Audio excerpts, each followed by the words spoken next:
My sister mocked me behind my back for being too generous, so I marked it on my calendar and waited until the day she would come pick up the boxes with the designer clothes I always passed down to her when I got tired of them. For 5 years, she received my Louis Vuitton bags and Louboutin shoes, saying she couldn't afford to buy those things.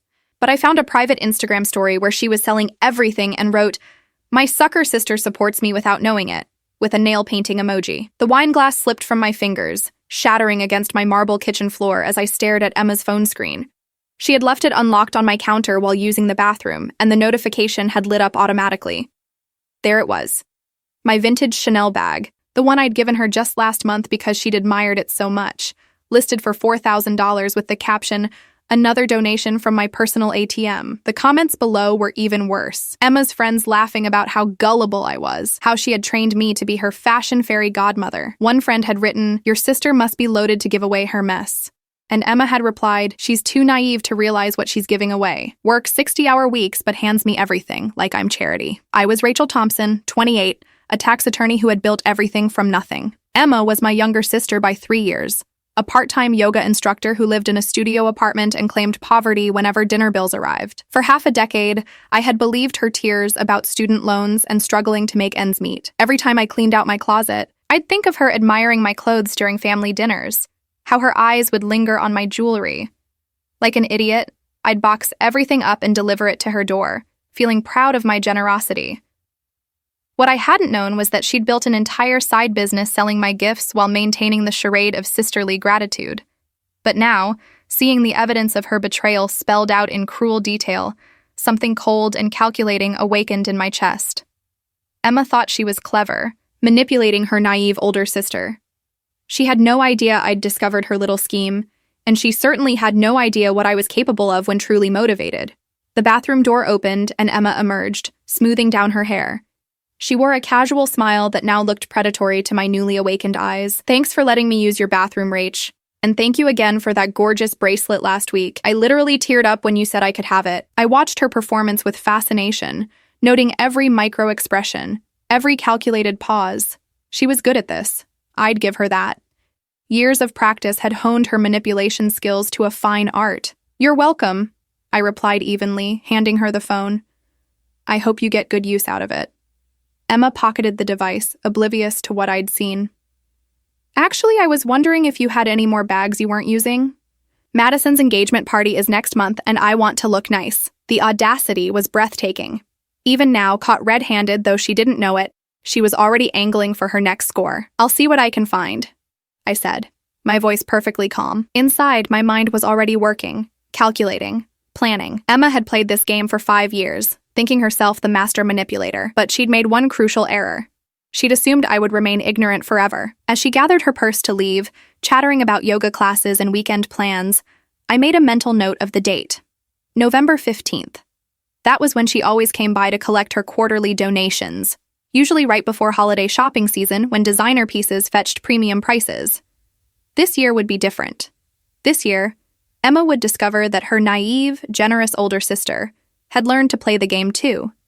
And unlike her, I never lost. The door closed behind her with a soft click, and I found myself smiling for the first time in hours. Emma thought she'd been cultivating a fool, but she'd actually been creating her own worst nightmare. Someone with both the resources and intelligence to destroy her completely. She wanted to see how far sisterly love could be exploited. I was about to show her exactly where those boundaries lay. My phone buzzed with a text from her. "Love you, sis.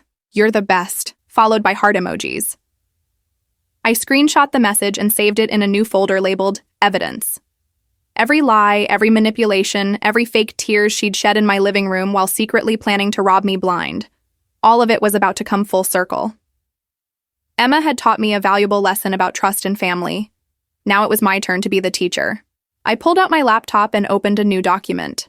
At the top, I typed Operation Emma and began to outline my research plan.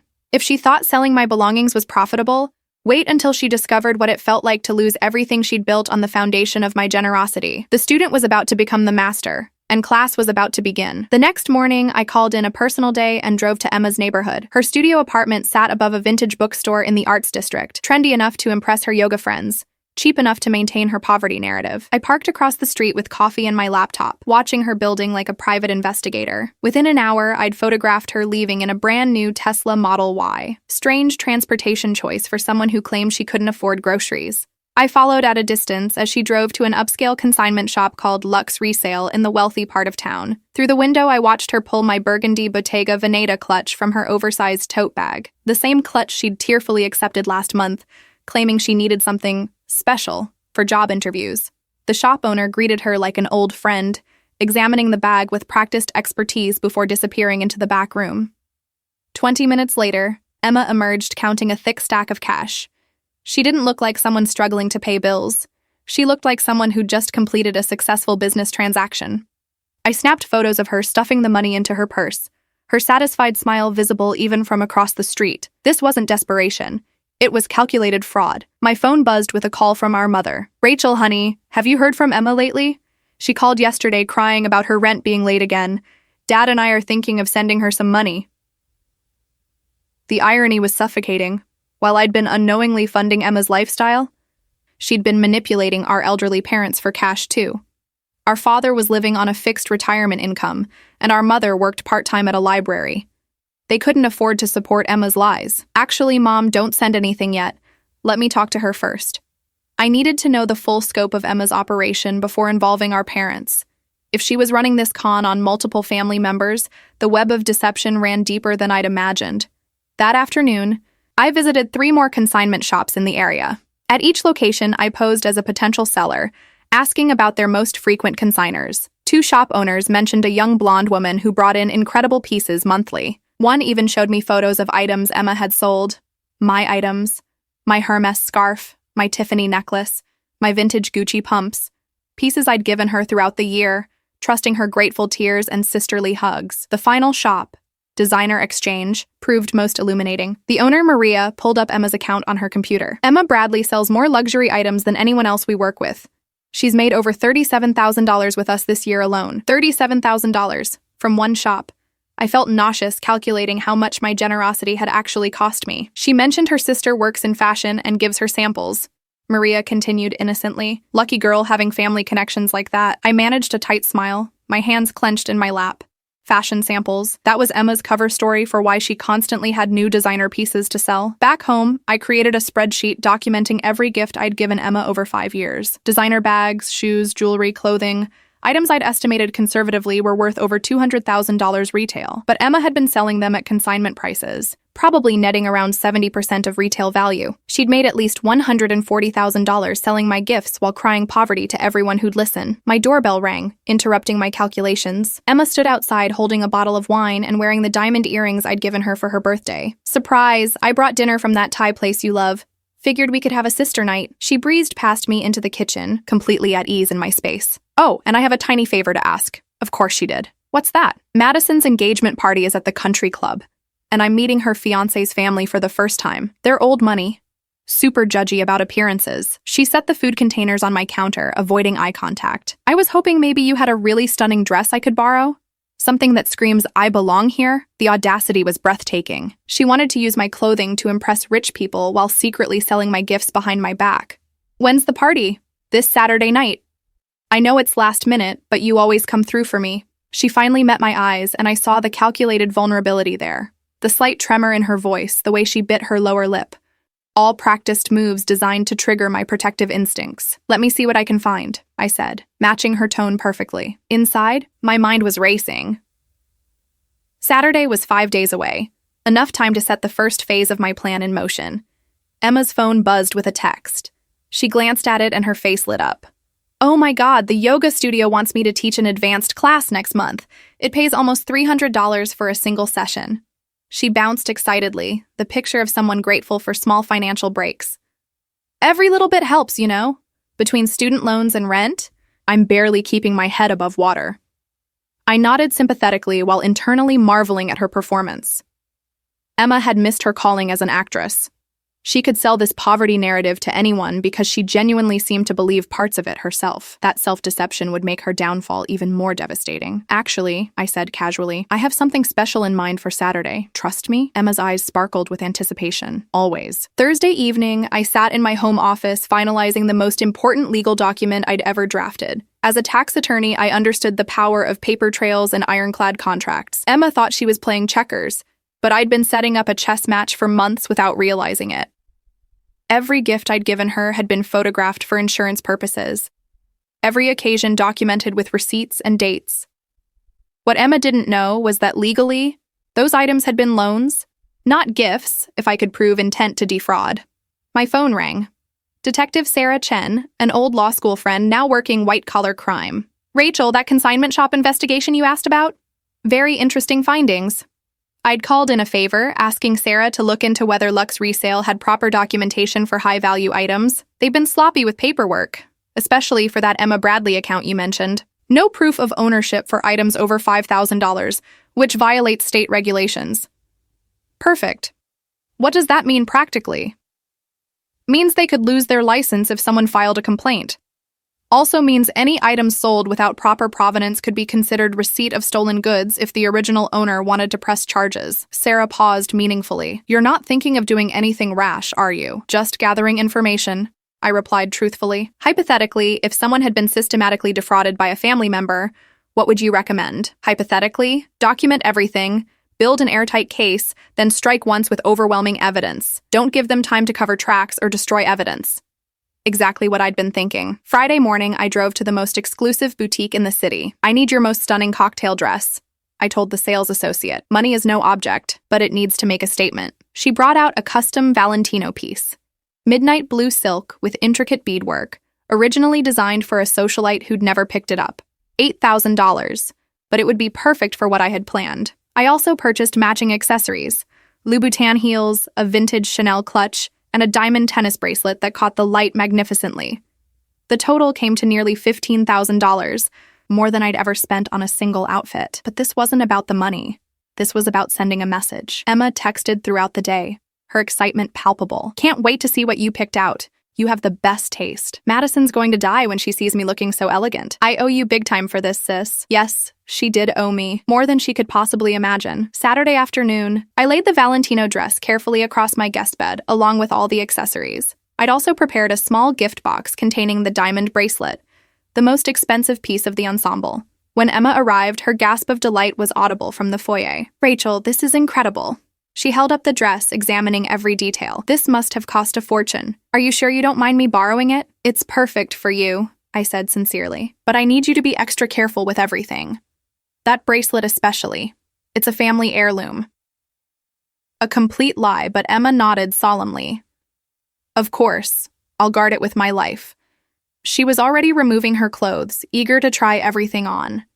The dress fit perfectly, transforming her from yoga instructor to socialite in seconds. I look like I belong in Vogue, she breathed, admiring herself in my full-length mirror. You look beautiful, I agreed. Taking photos for memories. What Emma didn't know was that I was documenting the exact condition of every item before she left my house. The party starts at 8, right? Yes, but I want to get there exactly on time, early enough to mingle, late enough to make an entrance. She was practically glowing with anticipation. Madison's fiancé comes from serious money. His family owns half the commercial real estate downtown. If I make a good impression tonight, it could open doors.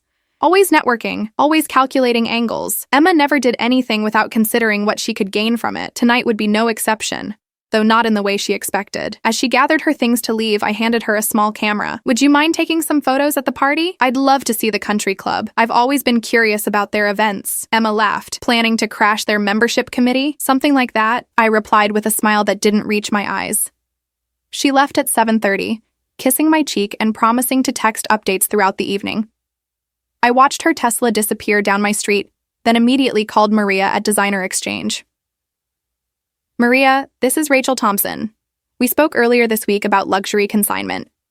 Of course. Are you ready to bring in some pieces? Actually, I'm calling about Emma Bradley. I have reason to believe she's been selling stolen merchandise through your shop. I let that sink in before continuing. I'm a tax attorney, and I've been building a case against her for fraud. I thought you should know before this becomes a criminal matter. The silence stretched for long seconds. Stolen merchandise? But she has provenance for everything. Check her account again. Look at the dates she sold specific items. Then ask yourself how a part-time yoga instructor affords to buy and immediately resell pieces worth thousands of dollars. I recited the serial numbers from several bags I'd photographed. Those items belonged to me, and I never gave permission for their sale. I could hear Maria typing frantically. Oh my God, these dates. She sold that Hermes bag the same week you say you gave it to her. And this Chanel piece was a birthday gift I gave her 3 days before she sold it to you. I finished. Maria, I'm going to need you to pull Emma's entire sales history. Tonight, if possible. Can you do that? Absolutely. Jesus, if this is true, we could lose our license. We'll cooperate fully with any investigation. Phase 1 complete. By tomorrow morning, Emma's entire revenue stream would be frozen, and every shop in the city would be on alert for her attempted sales. But that was just the appetizer. The main course was still cooking. At exactly 9:15 p.m., my phone exploded with notifications. Emma had posted dozens of photos from the country club party, herself posing with Madison's wealthy friends, champagne glass raised in toasts, designer dress showcasing perfectly in the elegant ballroom. She looked radiant, confident, completely in her element among people she aspired to join. The photos were perfect evidence for what came next. At 9:30, I called the country club's security office. This is Rachel Thompson, tax attorney with Morrison & Associates. I need to report a theft in progress at tonight's engagement party. I provided Emma's full name and physical description. The dress and jewelry she's wearing were stolen from my client earlier today. The diamond bracelet alone is worth $12,000. The security chief, a former police officer named Robert Kim, took detailed notes. You're certain these items were stolen? Completely certain. My client has receipts, insurance documentation, and photographs proving ownership. The suspect has a history of theft from family members. We're building a criminal case. I texted him several photos of the jewelry and dress. She's probably planning to leave with the items tonight. We'll handle this discreetly, Kim assured me. Country club members don't appreciate drama, but they appreciate theft even less. 20 minutes later, Emma's social media posts stopped abruptly. At 10:45, my phone rang. Emma's voice was high-pitched, panicked. Rachel, something horrible happened. The country club security accused me of wearing stolen jewelry. They made me remove everything in front of everyone and called the police. She was crying, each word punctuated by hiccuping sobs. Madison's friends think I'm a criminal. The police took photos and said they'd be in touch for questioning. Oh my God, Emma, that's terrible. What did you tell them? I tried explaining that you lent me everything, but they said the items were reported stolen by the owner. They wouldn't listen. Her voice cracked with genuine anguish. Rachel, you have to call them. Tell them you gave me permission to wear your things. I let the silence stretch, choosing my words carefully. Emma, I'm confused.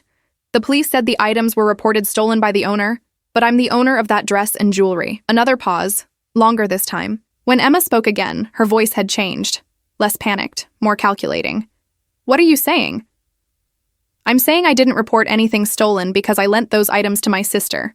So if someone else claimed ownership and filed a police report. I let the implication hang in the air. Rachel, you're scaring me. Just call them and clear this up. I'll call first thing Monday morning, I promised. But Emma, this is really strange. Maybe we should talk tomorrow about what really happened tonight. She agreed quickly, probably planning to use the weekend to craft a better story. After hanging up, I poured myself a glass of wine and opened my laptop. Emma's social media accounts were still active, but she'd deleted every photo from the party. Too late. I'd already downloaded everything to my evidence folder. Sunday morning arrived with Emma pounding on my front door at 7 a.m. She looked like she hadn't slept. Her yoga clothes wrinkled, her usually perfect hair tangled. We need to talk, she said, pushing past me into my living room. Coffee first? I offered pleasantly. No. Rachel, what the hell happened last night? She was pacing, gesticulating wildly. Those security guards treated me like a common thief. They made me undress in the manager's office while they inventoried every piece of jewelry. Madison's entire family thinks I'm a criminal. I settled into my armchair, studying her performance. That does sound humiliating, but I'm still confused about who reported the items stolen. Emma stopped pacing, fixing me with a stare. You're the only other person who knew I was wearing those things. True, I acknowledged. But I didn't file any police reports, did you? Of course not. Then someone else must have recognized the items and reported them, which would mean I trailed off, watching understanding dawn in Emma's eyes, which would mean someone else thinks they own my jewelry, she finished slowly. Exactly. I stood up, walking to my home office. Emma, can you come here for a minute? I want to show you something. She followed reluctantly, probably sensing this conversation was heading somewhere dangerous. My computer was already open to the Designer Exchange website. Emma's sales history displayed prominently on the screen. Emma, I said gently, why does this consignment shop have records of you selling my diamond earrings 3 weeks ago? The color drained from her face as she stared at the screen. Listed in black and white were photos and descriptions of dozens of items she'd sold over the past year, all items I'd given her as gifts. The sale dates, prices, even her seller ID number. I can explain, she whispered. Please do. I pulled up her Instagram account on a second browser window, scrolling to the post I'd screenshot the week before. Actually, let me start. Another donation from my personal ATM. That's how you described our relationship to your friends, right? Emma collapsed into my desk chair, her head in her hands. When she looked up, the tears were real this time. Not manipulative crying designed to elicit sympathy, but genuine terror at being caught. Rachel, I never meant for it to go this far. How far did you mean for it to go? I asked conversationally. When you started selling my gifts behind my back, what was the original plan? I needed money. The yoga studio barely pays anything, and rent in this city is insane. She was babbling now, words tumbling out in desperate justification. You have so much, and you're always buying new things anyway.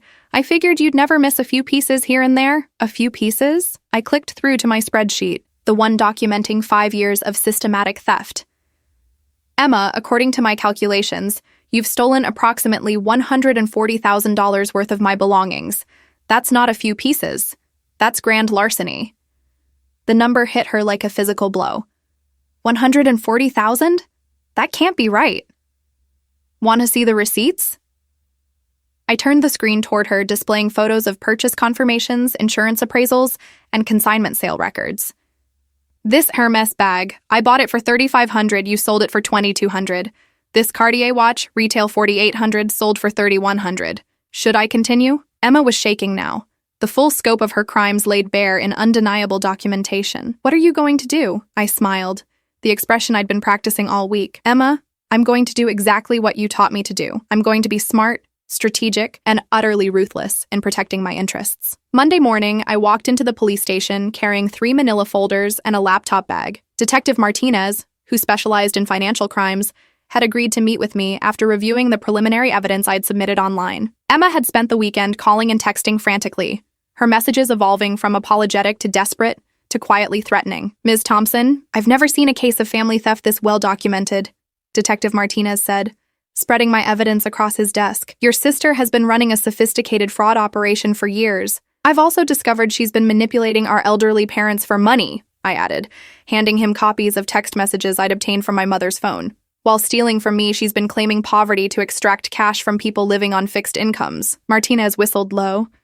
Elder financial abuse carries additional penalties, combined with the grand larceny charges, he calculated quickly. Your sister is looking at serious prison time. I want to press full charges, I said firmly. But first, I need you to freeze her assets and prevent her from leaving the state. She's already destroyed evidence by deleting social media posts. And I suspect she'll try to sell remaining stolen items if she realizes how much trouble she's in. Already handled, Martinez replied, sliding a court order across his desk. Judge Williams signed this an hour ago. All of Emma Bradley's bank accounts are frozen, and she's been flagged for travel monitoring. We'll execute a search warrant on her apartment this afternoon. Perfect. While Emma had been sleeping off her hangover Sunday, I'd been orchestrating her complete destruction. My phone buzzed with a call from Emma. Don't answer, Martinez advised. Let her incriminate herself further. The call went to voicemail. Rachel, please call me back. I know you're angry, but family doesn't do this to family. I'm your sister. We can work this out without involving police or lawyers or anyone else. I'll pay you back, I promise. Just please don't ruin my entire life over some stupid mistakes. Martinez raised an eyebrow. Some stupid mistakes? She's still minimizing, I observed. Emma doesn't understand the difference between mistakes and systematic criminal behavior. Tuesday afternoon, I received a call from Maria at Designer Exchange. Rachel, I wanted to let you know. Emma came in this morning trying to sell a pearl necklace. When our staff informed her that her account was permanently suspended pending criminal investigation, she became unhinged. Define unhinged. She started screaming that her sister was destroying her life over a few gifts. then threw the necklace at our display case and shattered the glass. We had to call security to remove her. Maria paused. She also said something about you stealing money from your parents. Does that make sense? It made perfect sense. Emma was attempting to flip the narrative, probably preparing to claim I was the real criminal. Too late for that strategy. Wednesday morning brought the news I'd been anticipating. Detective Martinez called with updates from Emma's apartment search. We found a storage unit key hidden in her bedroom. The unit contained over $50,000 worth of luxury items, all matching descriptions from your theft reports. She's been stockpiling stolen merchandise, but the real bombshell came next. We also found notebooks detailing her entire operation. She's been tracking your shopping habits, noting when you buy new items, even researching resale values before asking for specific pieces as gifts. This wasn't opportunistic theft, Ms. Thompson. This was calculated, premeditated fraud. Emma had been studying me like a business case, learning my patterns and preferences to maximize her theft potential. Every tearful request, every grateful hug, every sisterly bonding moment had been professionally calculated to separate me from my belongings. There's more, Martinez continued. She's been running similar cons on at least 3 other people. 2 coworkers and a former roommate have filed complaints about missing jewelry and clothing. Your sister isn't just a family thief, she's a serial predator. The scope of Emma's criminal enterprise was staggering. She'd turned manipulation into an art form, targeting trusting people and systematically robbing them while maintaining relationships designed to provide continued access. I felt sick thinking about how many others might be discovering their generosity had been weaponized against them. Thursday evening, Emma appeared at my door, flanked by our parents. Dad looked confused and worried. Mom was clearly crying. Emma herself appeared years older than she had the previous week, her face gaunt, her clothes disheveled. "Rachel, honey, there's been some kind of misunderstanding," Mom began tentatively. "Emma says you've accused her of stealing, but that can't be right. Sisters don't steal from each other. Unfortunately, this one did," I replied, keeping my voice gentle but firm. "For 5 years, systematically and extensively," Dad stepped forward. "Now wait just a minute, Rachel. Emma made some mistakes, yes, but calling the police? Having her arrested? That's going too far. The police called me, Dad. They've been investigating Emma for weeks based on evidence from multiple victims. I'm just one of several people she's been stealing from." I looked directly at Emma. "How much money have you taken from Mom and Dad while crying about being broke?" Emma's face flushed red. "That's different. They wanted to help me. With money you didn't need because you were making 6 figures selling stolen merchandise," I countered. "Mom, Dad, Emma has made over $140,000 selling my belongings while claiming poverty to manipulate you into giving her cash." The numbers were too large for my parents to process immediately. Mom sank into my porch chair, while Dad stared at Emma with growing comprehension. "Emma, is this true?" he asked quietly. "It's not that simple," Emma began, but I cut her off. "Actually, it is that simple. Emma systematically stole from me, lied to you, and built her entire lifestyle on fraud and manipulation. The police have evidence, testimonies from multiple victims, and detailed records of her crimes." I pulled out my phone, showing them photos of Emma's sales records. "This is what she's been doing while you worried about her rent money." Dad examined the evidence with his accountant's eye for detail. "Emma, these dates. You sold a handbag for $2,500 the same week you called asking for grocery money." "I can explain everything," Emma said desperately. "I'm sure you can," I replied. "You've had 5 years of practice." Mom finally spoke, her voice barely above a whisper. "Emma, how could you do this to your sister? To us?" But Emma's mask was finally slipping completely. "Because Rachel has everything. Perfect job, perfect condo, perfect life. She spends more on a single purse than I make in months.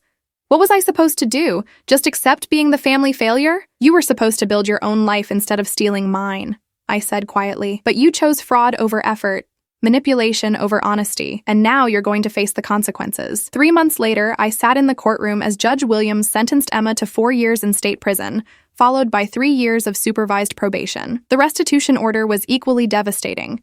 She owed me $143,000, plus damages to the consignment shops that had unknowingly helped facilitate her crimes. Emma's financial life was completely destroyed. The Tesla had been repossessed when her frozen bank accounts couldn't cover payments. Her apartment lease was terminated when she couldn't make rent. The designer clothes found in her possession during the search were being auctioned to pay victim restitution. though the proceeds wouldn't cover even a fraction of what she owed. But the most satisfying part wasn't financial. It was watching Emma finally understand she'd never been as clever as she thought. During her testimony, she'd tried to paint herself as a victim of societal pressure and family dynamics.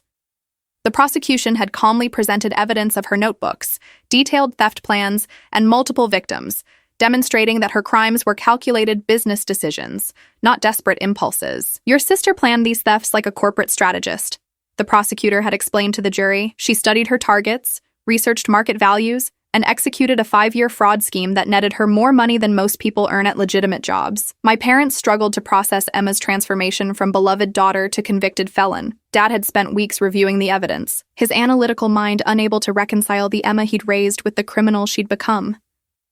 Mom simply stopped mentioning Emma's name, as if refusing to acknowledge her existence could undo the betrayal. "I keep thinking about all the times she cried about money," Mom told me one evening. "How worried we were about her struggling. She was never struggling. She was just greedy." The yoga studio had terminated Emma's employment after her arrest made local news. Her social circle evaporated when friends realized they might have unknowingly purchased stolen merchandise from her illegal sales. Madison's engagement party became notorious in their social group as the night Emma got arrested, ensuring Emma's reputation would follow her long after her release. But perhaps the most poetic justice was discovering Emma's final scheme during the week before her arrest. In her notebooks, police found detailed plans to manipulate me into co-signing a mortgage for a house she claimed to want for family gatherings. She'd calculated that my income and credit score could qualify her for a $500,000 loan, which she intended to default on after extracting maximum equity. Emma had planned to destroy my financial future, while maintaining her loving sister facade until the very end. 6 months after her sentencing, I received a letter from prison. Emma's handwriting was smaller than I remembered, less confident. "Rachel, I know you'll probably throw this away without reading it, but I need you to know I understand now what I did to you. Prison gives you a lot of time to think, and I've been thinking about how I justified stealing from the person who loved me most. I told myself you had so much that you'd never miss what I took, but that wasn't really what I believed. I knew exactly how much I was stealing, and I knew exactly how wrong it was. I just didn't care because I wanted what you had without working for it. I destroyed our relationship for money, and I destroyed our family's trust for money, and I destroyed my own life for money that was never really mine. You were the best sister anyone could ask for, and I repaid your generosity by robbing you blind. I don't expect forgiveness because I don't deserve it. I just wanted you to know that I finally understand the difference between a mistake and a choice. What I did to you was 5 years of choosing to be a criminal. I hope someday you can remember the sister I used to be before I became the person who hurt you." I read the letter twice, then filed it with the rest of my evidence. Emma finally understood the scope of her betrayal, but understanding didn't equal redemption. She'd had 5 years to make different choices. 5 years to confess and make amends. 5 years to value our relationship over her criminal profits. Instead, she'd chosen greed every single day until consequences made different choices for her. My life moved forward beautifully. The insurance payouts for recovered items helped fund a down payment on a larger home. My law practice thrived, partly due to media attention from successfully prosecuting a complex family fraud case. I'd even started dating Detective Martinez, who'd been impressed by my thorough case preparation and systematic approach to justice. Emma would be eligible for parole in 3 years with good behavior. When that day came, she'd emerged to find a world that had moved on without her. Her criminal record would make employment difficult. Her financial reputation was permanently destroyed, and the relationships she'd manipulated for profit were irreparably broken. She'd taught me an important lesson about trust and boundaries. I'd taught her an equally important lesson about consequences and justice. The difference was, my lesson would benefit me for life while hers would haunt her forever. Emma had called me her personal ATM, not realizing she was actually making withdrawals from an account that would eventually come due with devastating interest. Now she was learning that some debts can never be fully repaid, and some trust, once broken, can never be rebuilt. The student had become the master, and class was permanently dismissed.